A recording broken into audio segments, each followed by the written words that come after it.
Bom dia, boa tarde, boa noite. Não sei que hora vocês estarão assistindo a essa live. O importante é que estamos juntos, através das oportunidades que Filomeno de Miranda nos oferece, a quem tem imensa gratidão pelo convite e, ao mesmo tempo, aproveito para homenagear todas as mulheres no mês onde elas são homenageadas pela sua força de trabalho, pela sua competência, pelo seu conhecimento, pela força que desenvolveram na trajetória do tempo para conseguir se impor, ocupar seu espaço e fazer, de certa forma, uma gama de mulheres diferenciadas. Meu nome é Célia Queiroz. Estamos aqui não para fazer apologia sobre o homem ou sobre a mulher, mas que a mulher é um sexo forte, é. Dizem que a mulher é a parte fraca, mas que mentira absurda, já diz a música.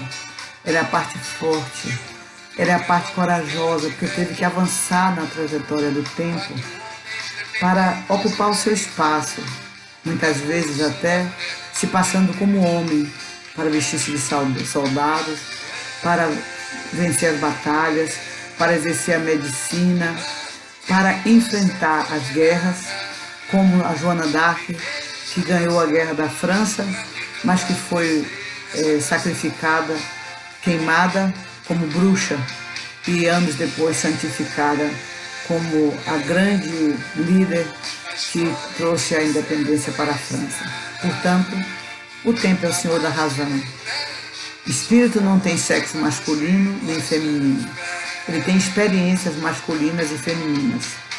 É isso que nós vamos trazer hoje, porque essa mesma mulher ousada que enfrentou a tudo e a todos para exercer a medicina, pode ter um momento ter sido um homem que reencarnou com esse propósito para mostrar que o desenvolvimento intelectual é um direito de todos.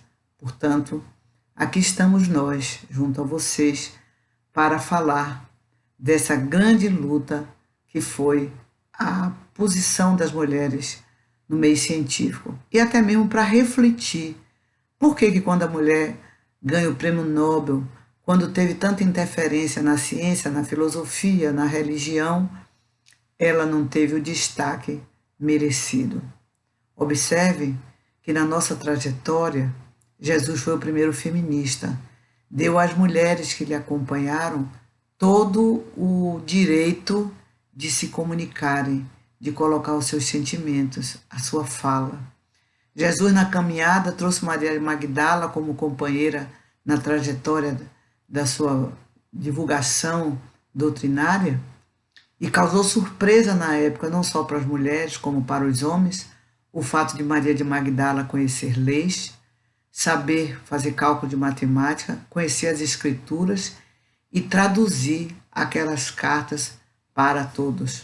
No entanto, ela era mal vista não só pelos homens como pelas mulheres, porque havia um conceito da época, no período mais atrás, que a mulher não tinha alma. Depois veio o conceito, de passados anos, que a mulher foi feita apenas para procriar, para deixar um varão substituindo o homem. E olha como essa lei funcionava, que se a mulher não desse o direito, não trouxesse um filho varão, ela era vista como uma mulher que não servia para nada, nem para dar um ser humano que perpetuasse a espécie do outro homem. Então ela era largada e o homem poderia ter quantas mulheres quisesse até que uma lhe desse um filho homem.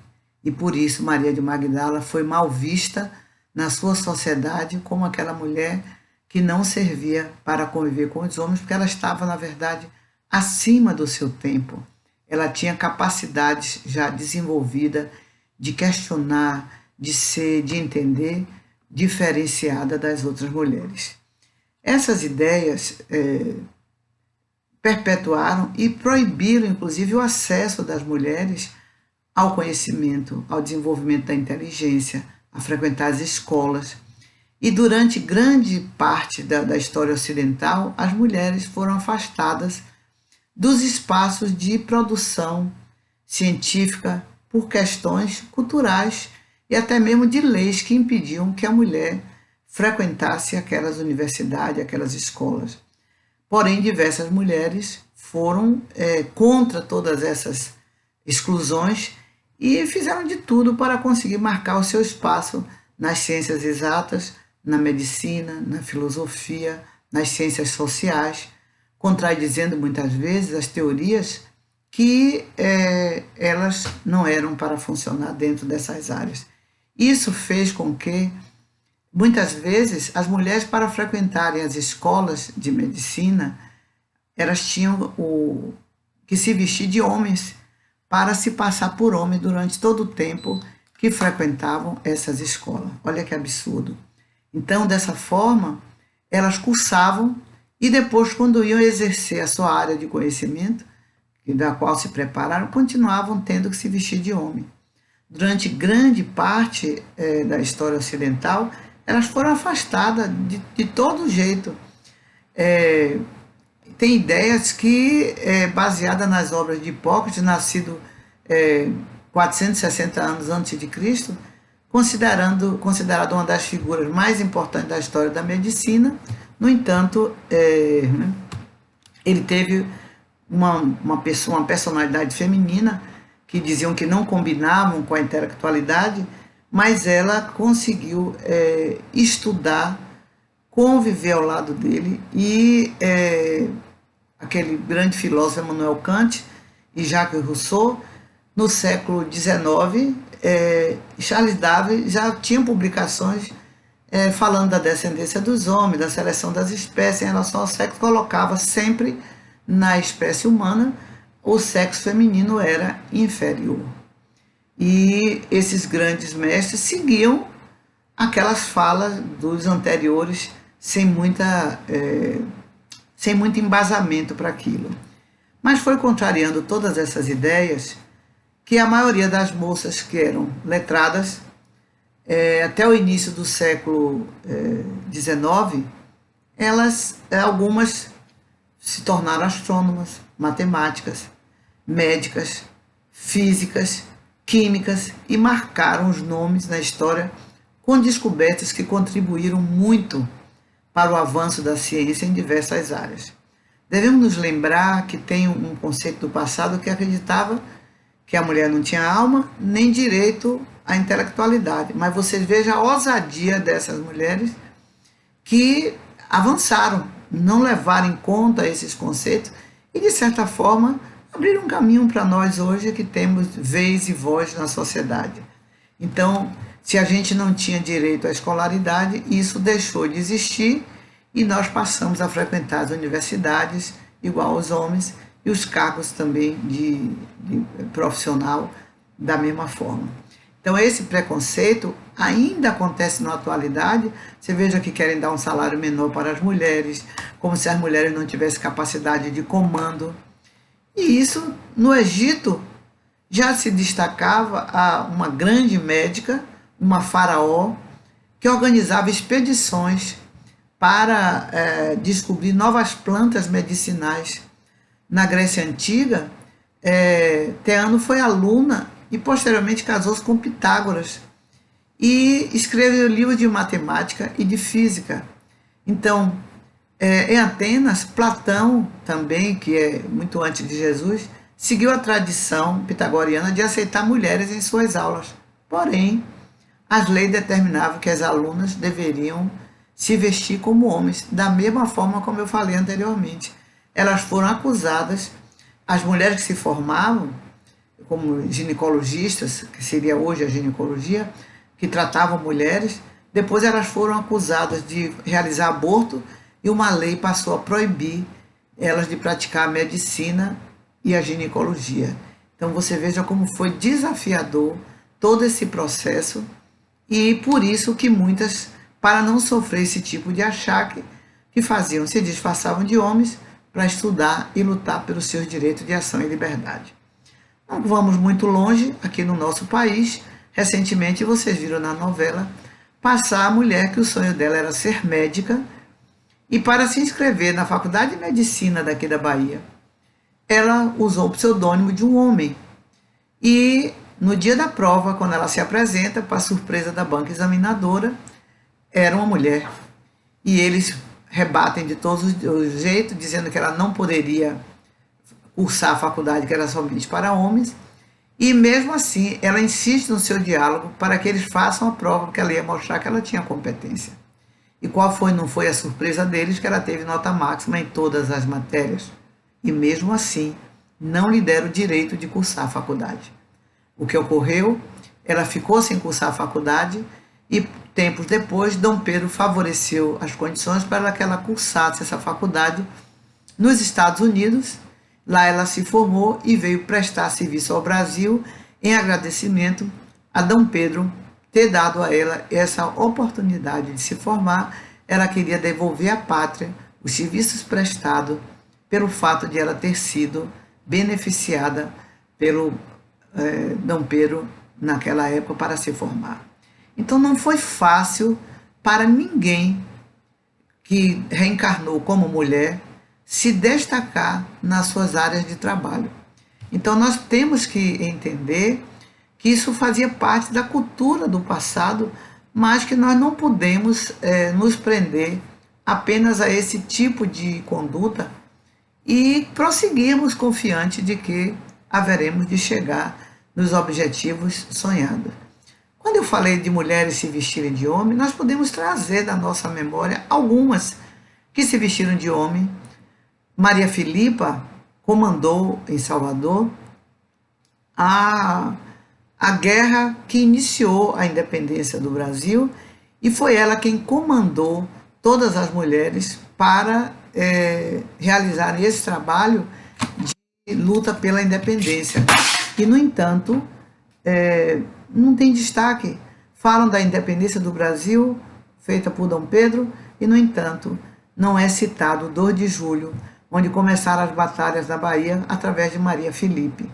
Aqui também em Salvador nós tivemos Maria Quitéria, que se vestia de homem como soldado para defender a pátria.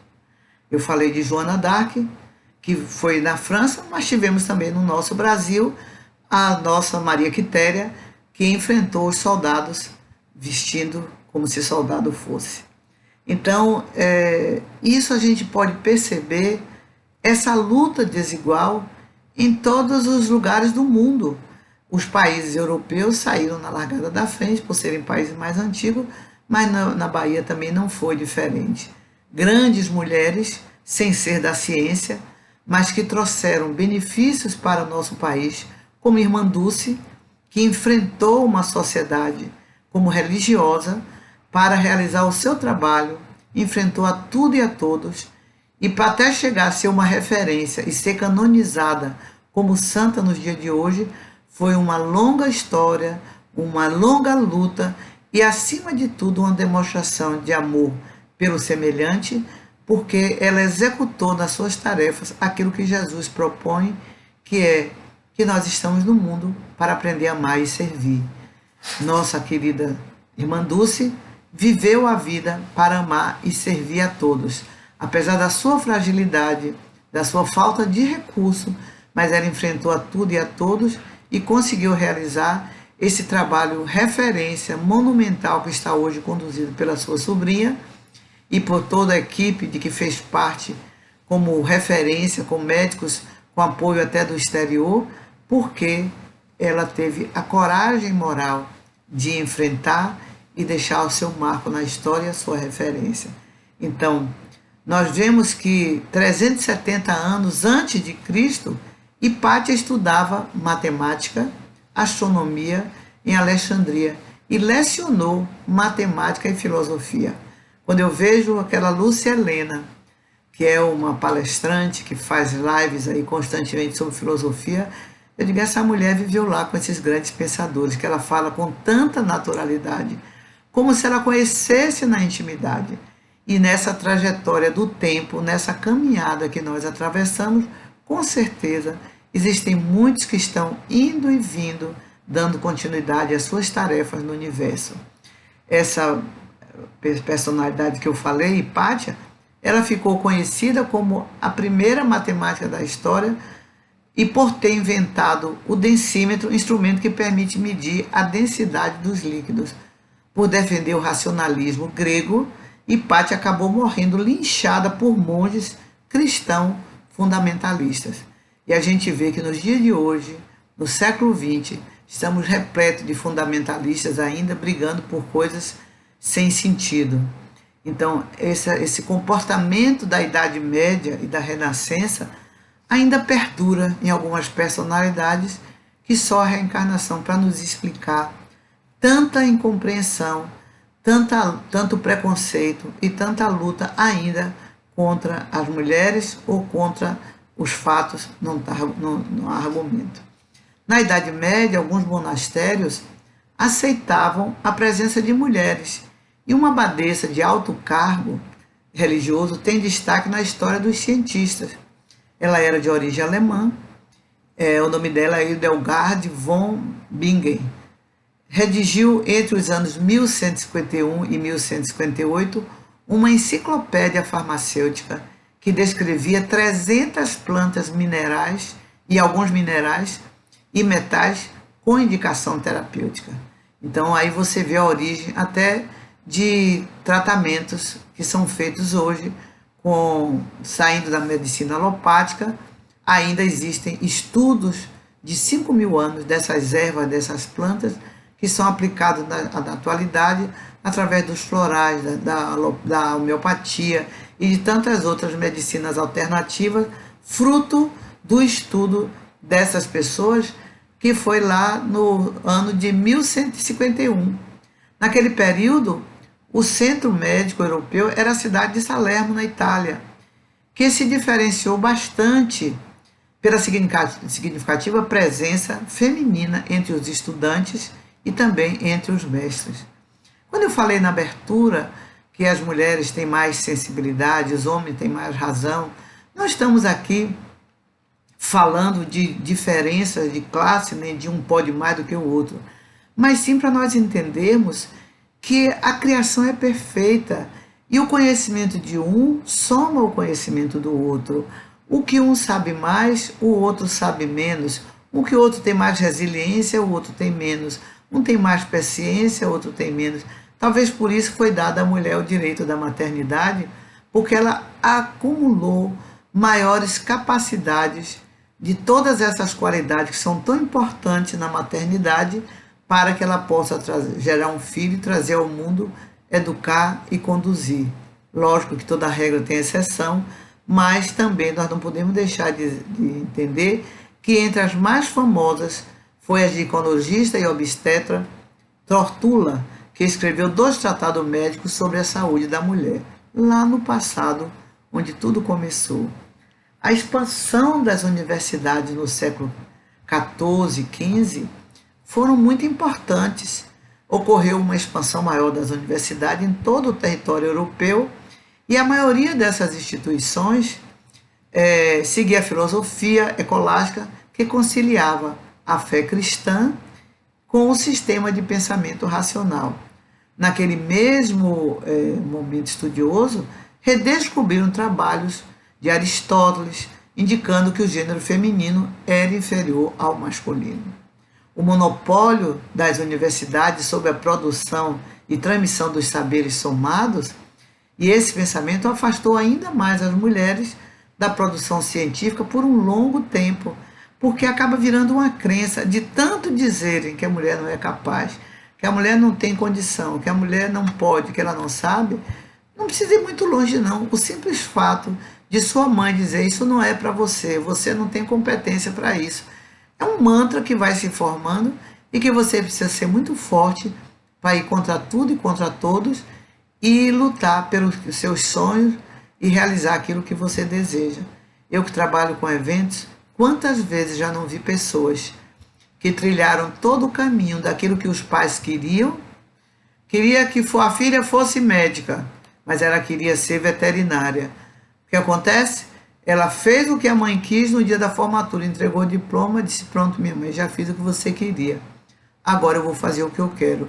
E largou tudo, largou a medicina, foi fazer gastronomia, largou gastronomia, foi fazer veterinária, e assim sucessivamente, porque a raras são as pessoas que se posicionam diante da vida para realizar os seus sonhos.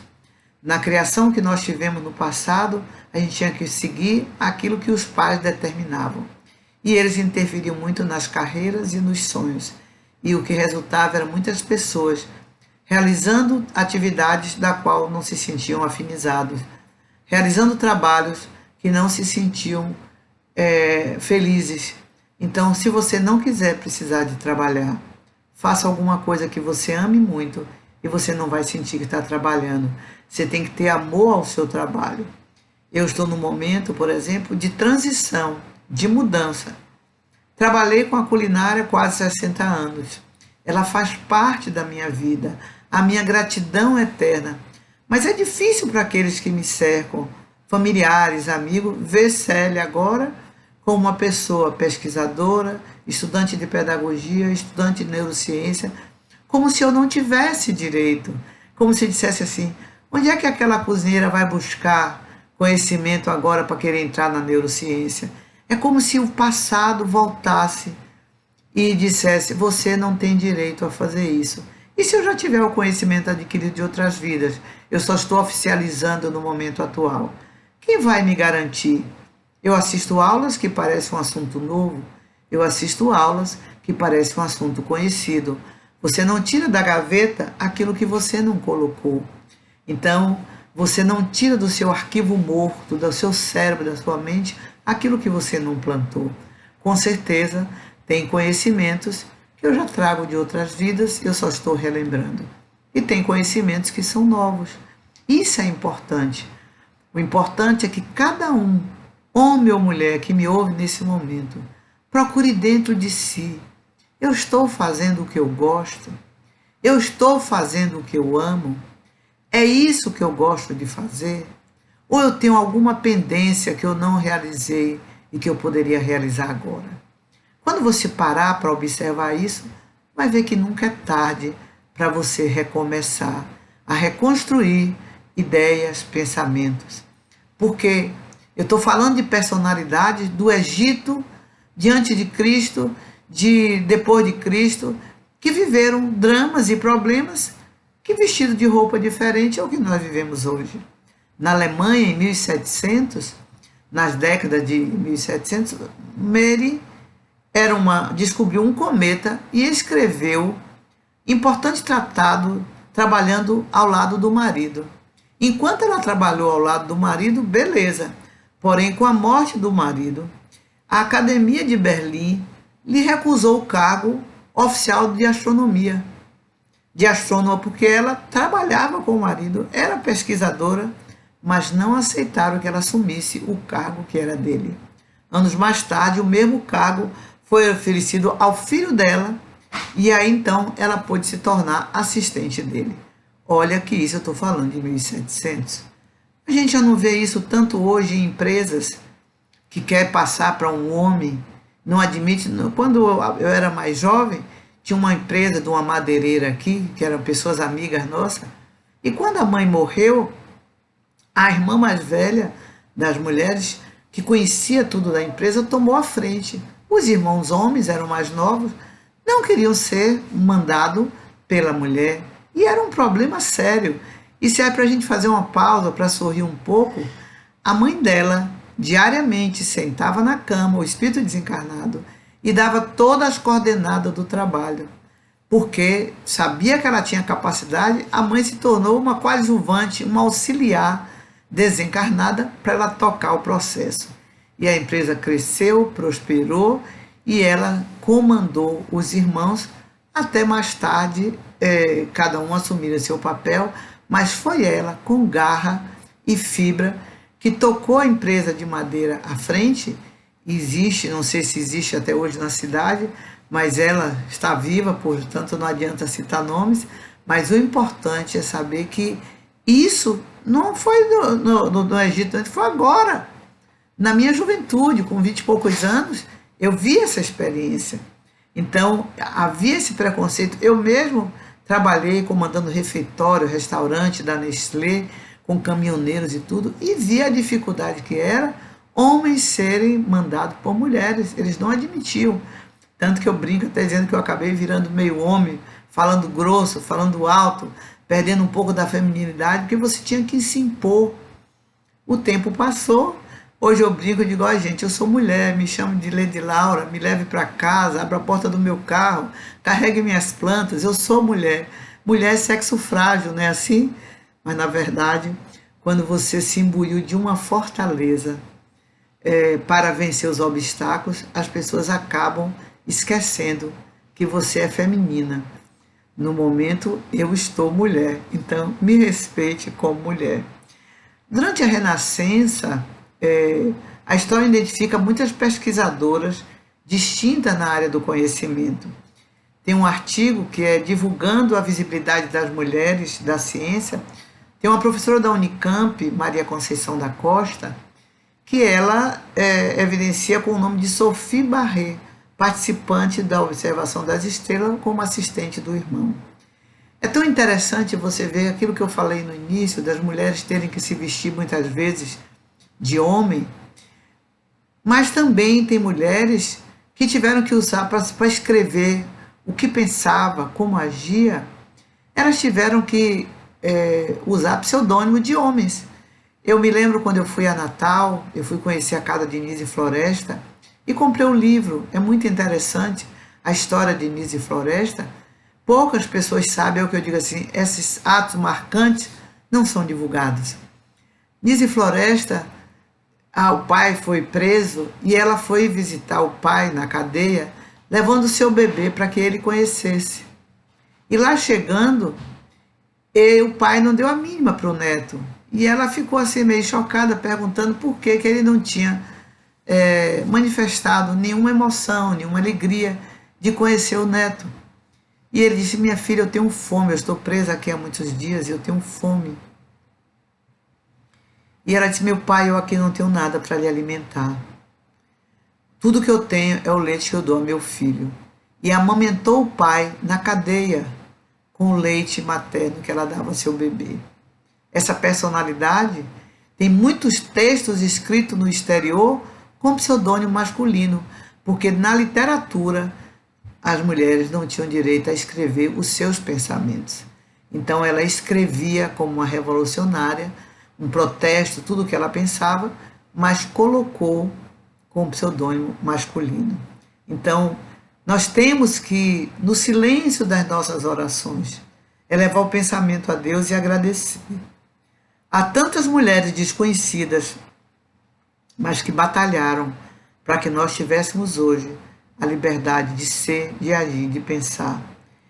Embora não seja uma mulher da ciência, mas nós, como espíritas, temos conhecimento de Madame Noiselle Gabrielle Baudet, que foi a esposa de Kardec. Ela dividia a sua vida em grandes fases. E ela dizia assim, que durante o período de 1795 a 1832, ela era conhecida como a senhorita Amélie Gabrielle Baudet. Professora, artista plástica, editor dos livros, inclusive descobrindo o desenho, que eu estou louca para encontrar, para ver qual era a visão dela do desenho. Em 1832 a 1857, ela passou a ser conhecida como a senhora Rivail, porque ela já estava se relacionando com o nosso Allan Kardec. Casou-se com Leon Hippolyte Rivail e de 1857 a 1869, ela passou a ser conhecida como senhora Allan Kardec. Ela ficou viúva em 1869 e faleceu em 1883 e ela foi sepultada ao lado de seu esposo e morreu aos 86 anos, lúcida, comandando as empresas, os apartamentos de aluguel que ela deixou doado para a instituição, porque o pai dela era rico, deixou um benefício para ela. Mas você veja, ela perdeu o nome em todos os momentos. Eu até achei interessante quando pesquisei isso, porque eu brinco dizendo que assim, eu fui da Mansão do Caminho muitos anos, trabalhei com o Divaldo lá nos cursos, na padaria, na mediúnica, no serviço social. Foi lá meu primeiro aprendizado praticamente no trabalho social e no estudo da doutrina espírita. Porque o primeiro centro que eu frequentei era o centro de Léo Vigílio Santana, que faleceu no passado, e lá era um centro onde o estudo não era a base era mais o social, a caridade, a sopa. Em cada centro eu aprendi um pouco. E depois, passados os anos, eu fui para a Cidade da Luz. E foi tão interessante porque quando eu saí da Cidade da Luz, durante muito tempo, quando eu ia fazer palestra em outros centros, as pessoas me apresentavam como Célia da Metrópole ou Célia da Cidade da Luz. E eu tinha que dizer assim: meu sobrenome é Célia Queiroz. Não quero que digam que eu estou usando o nome indevidamente. O fato de eu ter trabalhado 23 anos na Cidade da Luz não me dá o direito de sobrenome de Célia Cidade da Luz, nem de Célia da Metrópole. Mas você veja que engraçado, esse link foi feito com duas instituições. E o Célia Queiroz passou a existir depois, nesses últimos anos que eu saí de lá, porque Célia Queiroz é o meu nome. Então as pessoas tinham esse hábito de linkar, como fizeram com Mademoiselle Gabrielle Baudet, ou ao nome do marido, ou ao nome da instituição, como se a mulher não tivesse o direito de ser por si o que ela é, de realizar o trabalho com o seu nome e prosseguir sendo referência ou para as mulheres ou para o meio que vive ou para a sociedade. Então, graças a Deus, hoje em dia vocês me conhecem como Célia Queiroz, que tem um canal do YouTube, que está lutando para buscar o seu espaço, que vai abrir o Nutrição Divina. Então, com o nome de Célia Queiroz, que é meu nome de nascença. Outra coisa assim, que parece bobo, mas que a gente casava, perdia o nome, passava a ter nome do marido. Eu me sentia aviltada pela minha ingenuidade, o CPF da mulher, o mesmo do marido. Eu alcancei esse tempo. E quando a mulher se separava, ela era vista como uma ameaça para as casadas. A gente separava, mas a família separava, os amigos separavam, porque, na verdade, aquela mulher representava uma ameaça, que ela estava disponível para ter outros homens. Então, essa visão se modificou com o tempo, mas eu ainda alcancei. Então, no dia que veio o marido solicitando para acelerar o processo da separação, porque queria tirar o nome dele do meu, eu me senti como se estivesse apanhando em praça pública, porque nada tinha feito que me desonrasse, que precisasse tirar o nome. E chorando eu disse: se é que existem outras vidas, quando eu voltar a me casar, jamais tirarei meu nome de nascença para dar a homem nenhum. Eu disse isso chorando sozinha no meu quarto. Eu acho interessante que parece que o universo ouviu. Eu não aconselhei filho nenhum a fazer dessa maneira, mas eu tenho 3 filhas que nenhuma das 3 tirou seu nome de origem para dar nome ao marido. São casadas e permanecem com seu nome de nascença. Então isso parece simples, mas são direitos que nós vamos conseguindo ao longo do tempo a ter a sua identidade, a ter o seu nome, a ter realizações para que o seu nome se projete, não por uma questão de vaidade, mas para que o benefício que você deixe na sociedade seja lembrado, assim como nós lembramos de Mademoiselle Baudet como uma grande companheira de Kardec, que propiciou a ele condições de fazer tudo o que ele é. Também possam ser lembradas essas médicas que criaram um mecanismo bom para a radiologia, bom para a ginecologia, bom para a ciência, com o seu nome deixado na história. Na França houve uma época que as mulheres se reuniam nas cafeterias para conversar assuntos profundos, para discutir questões literárias e questões científicas. Elas se reuniam naqueles cafés para trocar ideias. Então, hoje a gente tem dificuldade de encontrar quem queira conversar de coisas sérias, porque só se fala banalidades, futilidades, e quando se encontram muitas vezes nos restaurantes, nas cafeterias, nas lanchonetes, cada um pega o celular e fica vendo as mensagens de WhatsApp e fica uma mesa repleta de pessoas reunidas isoladamente. Estejamos atentos, porque essa conversa, essa troca de experiência, essa troca de saberes é muito importante para a nossa construção ou reconstrução. Então, Jean-Jacques Rousseau atacava com veemência, era partidário a ideia da inferioridade das mulheres. No entanto, é um grande pensador admirado por todos. Após a Revolução Francesa, no século XIX, a ciência começa a se profissionalizar ainda mais, com um grande esforço. Mulheres continuavam a se apropriar do saber de forma autodidata em aulas particulares. Essa coisa de ser autodidata, muitas mulheres trabalhavam ao lado de gênios, de pessoas ilustres, servindo um cafezinho, ajudando ali naquela noite, mas elas estavam antenadas, ouvindo tudo o que rolava naquelas conversas para o seu aprendizado. Émile de Châtelet, que foi colaboradora de Voltaire e tradutora de Newton para o francês, além de publicar trabalhos que contribuíram para o desenvolvimento da física teórica do século XVIII. Outros cientistas franceses também foram de grande destaque nessa época. Eu achei interessante, que eu nem lembrava mais, na minha infância, minha mãe usava muitos cremes de Elizabeth Arden. Tinha Dingo, tinha propaganda, era o único creme de beleza que existia. E essa mulher foi uma cientista da América Latina que as criações acabaram se tornando um grande império de cosméticos. A canadense, era formada em enfermagem e quando começou a criar forma de creme para tratamento de queimaduras, para recuperação dos tecidos, em 1910 ela mudou-se para Nova York e abriu um salão onde começou a vender os produtos que ela mesma desenvolvia, e em 1930 ela já possuía uma linha com mais de 600 cosméticos, e a Elizabeth Arden existe até hoje.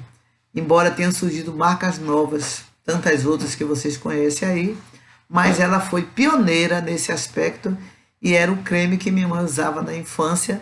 Eu via minha mãe usando aqueles cremes de beleza de Elizabeth Arden. Então, aí nós temos arqueólogas que também foram da área da ciência, como Isabel Ramírez, que foi uma mexicana natural de lá do México, que no início do século, ela e uma amiga foram marginalizadas pela comunidade científica porque apenas somente 2.000 de suas pesquisas foram reconhecidas. Elas eram especialistas na Argentina em etimologia, na biologia também, e estudaram vários insetos, descobrindo 11 espécies de mosquitos que até então eram desconhecidos. E apesar de ser altamente recomendado pelo seu professor, não foi aceita como docente de zoologia na Faculdade de Ciências Exatas e Naturais de Córdoba em 1920. Não está tão longe.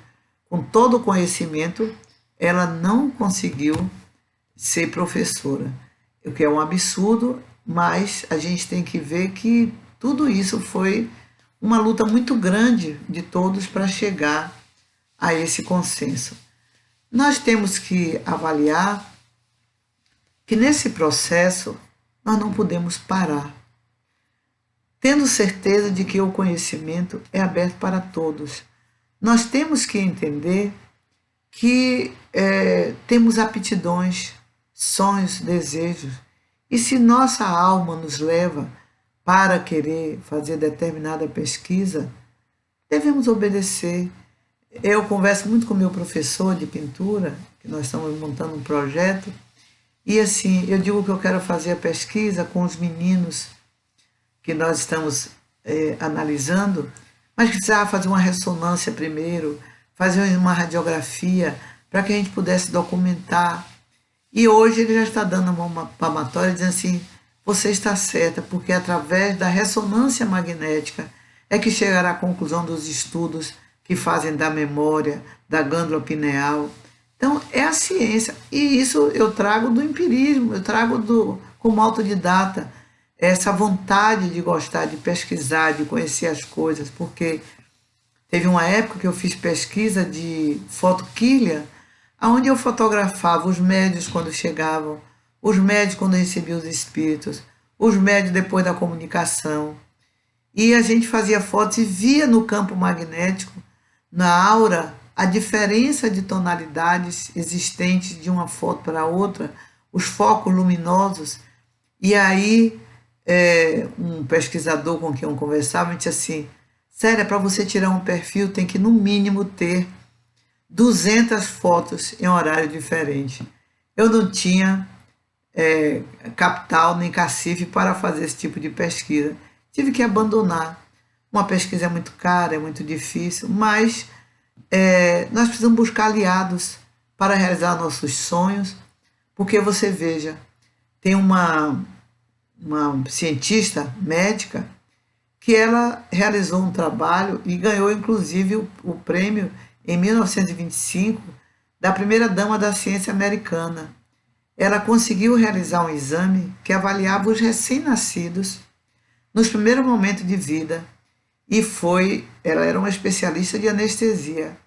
Ela descobriu que algumas substâncias da anestesia eram prejudiciais no parto para o bebê. A bioquímica Gertrude recebeu o Nobel de Medicina, que criou medicações para amenizar sintomas de leucemia, de herpes e de HIV. Então, a física chinesa foi premiada por instituições científicas e por universidades norte-americanas.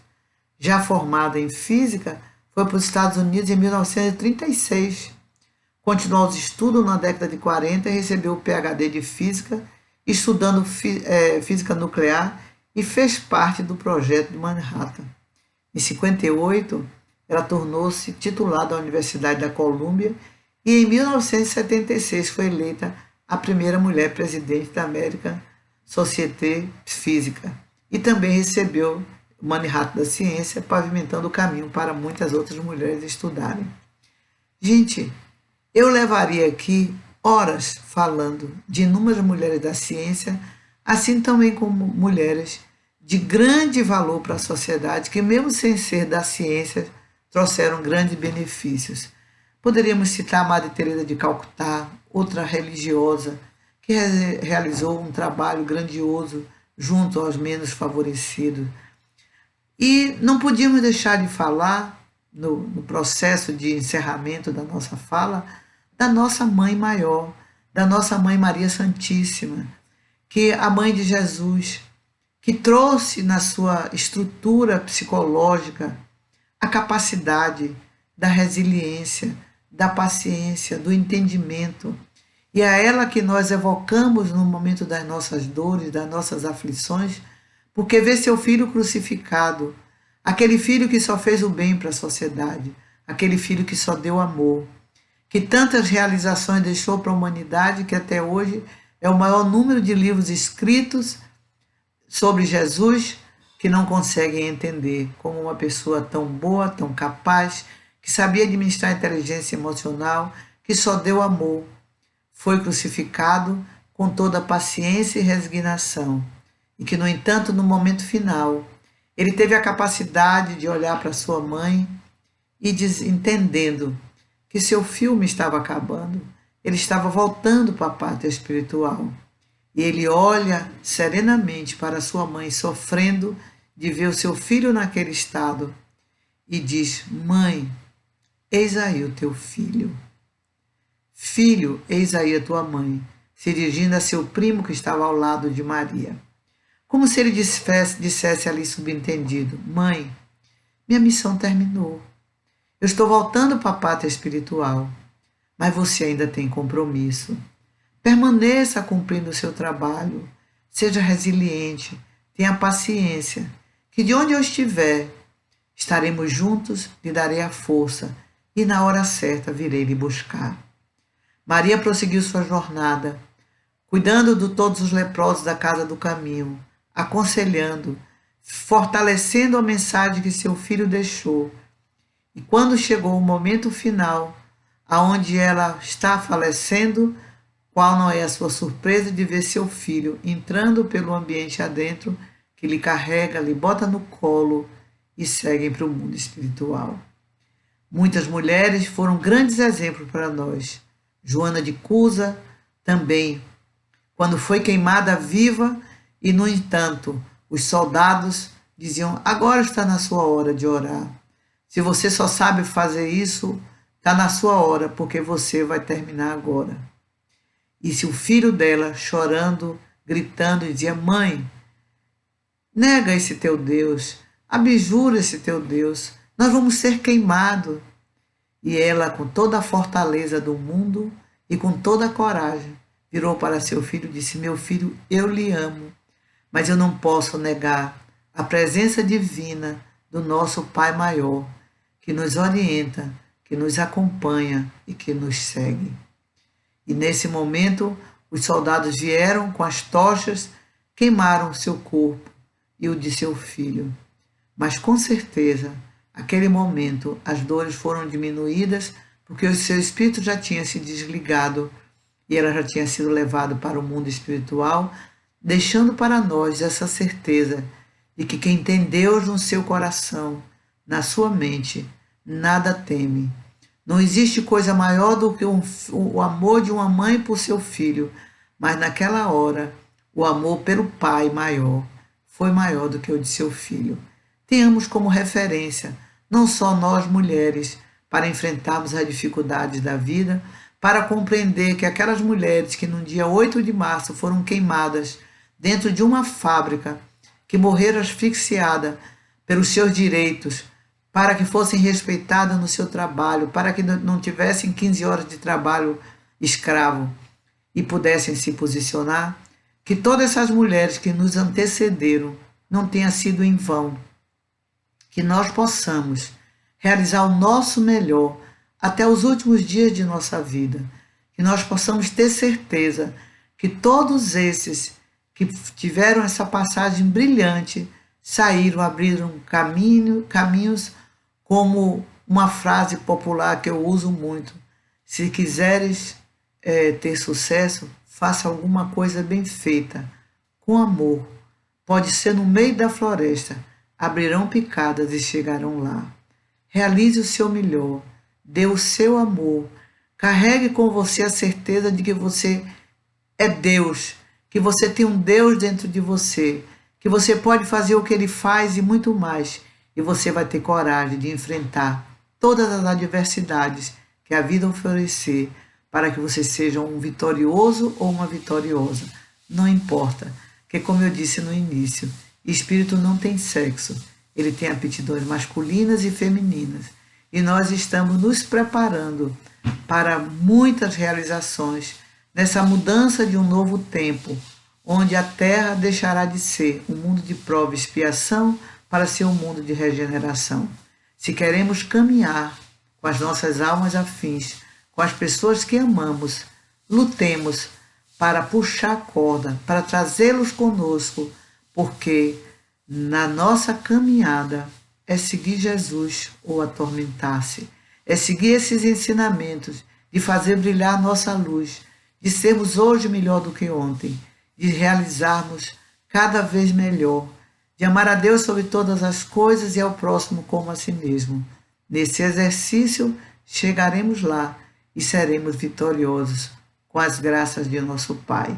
Um feliz Dia da Mulher, muitas realizações, gratidão ao Filomeno de Miranda por essa oportunidade de troca de experiência, esse aprendizado.